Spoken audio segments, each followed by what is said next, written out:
শান্ত বোধহয় তুলনামূলকভাবে আরো আত্মবিশ্বাসী একজন ব্যাটসম্যান। তো হয়তো অনেক সময় রান করেনি, ফেল করেছে, কিন্তু ও যতক্ষণ মাঠে থেকেছে ওর ব্যবহারে যদি দেখি, ওর ব্যাটিং করার যদি দেখি, ব্যাট বল করার যদি দেখি, ওখানে একটা আত্মবিশ্বাসের ব্যাপার আছে। তারপরে তো আউট হয়ে গেছে।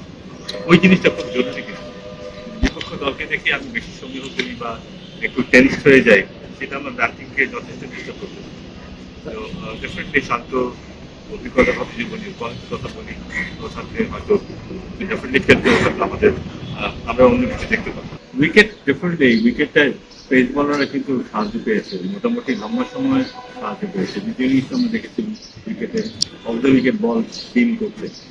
আহ, সেই ইয়েতে ব্যাটিং করাটা খুব সহজ ছিল তা নয়। কিন্তু আমার মনে হচ্ছে আমাদের টপটার ব্যাটিং যেভাবে ফেল করছে ওখানে, আমি জানি না এখন যারা আছে সেখানে রিপ্লেস করার মতো তারা কি অবস্থায় আছে, সেই চ্যালেঞ্জটা নিতে পারবে কিনা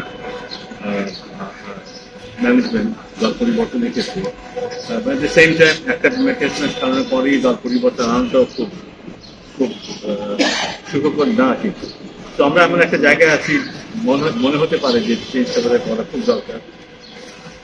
কারো কারো চাকরিকে যদি আমরা দেখি বেশ অনেকগুলো নিশ্চয়ই তারা কিন্তু শেষ করছে, সেই দিক থেকে বিবেচনা করলে এরকম মনে আসতেই পারে।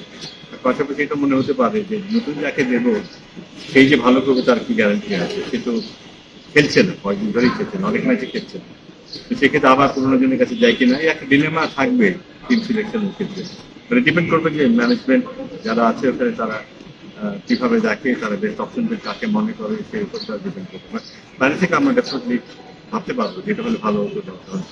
আমার মনে হয় যখন আমরা ঘরের মাঠে খেলি তখন সেই প্রতিদ্বন্দ্বিতার ব্যাপারটা আমাদের মাথায় থাকে না। খুব খেলাটাকে আমরা খুব ডিফিকাল্ট ভাবে নেই না, সহজভাবে নেই বলে হয়তো খেলাটা একটু সহজ থাকে। যখনই আন্তর্জাতিক ম্যাচ খেলি আমরা, সেটা যে কোনো দলের বিরুদ্ধে হোক না কেন, সেখানে আমরা দেখি আমাদের বিশেষ করে টপ অর্ডারে যথেষ্ট টেন্স দেখি আমরা ম্যাচে।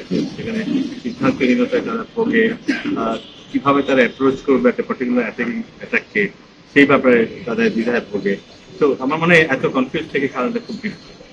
তো একটা প্যাটার্ন ডেভেলপ করা খুব দরকার ঘরোয়া ক্রিকেটে। সেটা যেমন মানেরই হোক না কেন, সেখানে আরো বেশি প্যাশন, আরো বেশি কমিটমেন্ট নিয়ে খেলা দরকার। প্যাটার্ন তৈরি করা দরকার যে হ্যাঁ আমি এভাবেই খেলি, ঘরে হোক বাইরে হোক, আমি এতটুকু সিরিয়াস থাকবো বা এতটুকু সিরিয়াস থাকবো না, এভাবে আমি খেলবো। যে কোনো প্রতিপক্ষের সিরিয়াসনেস খুব জরুরি, যেটা হয়তো ঘরে আমরা ততটা করি না, হয়তো বাইরে ম্যাচ খেলার সময়।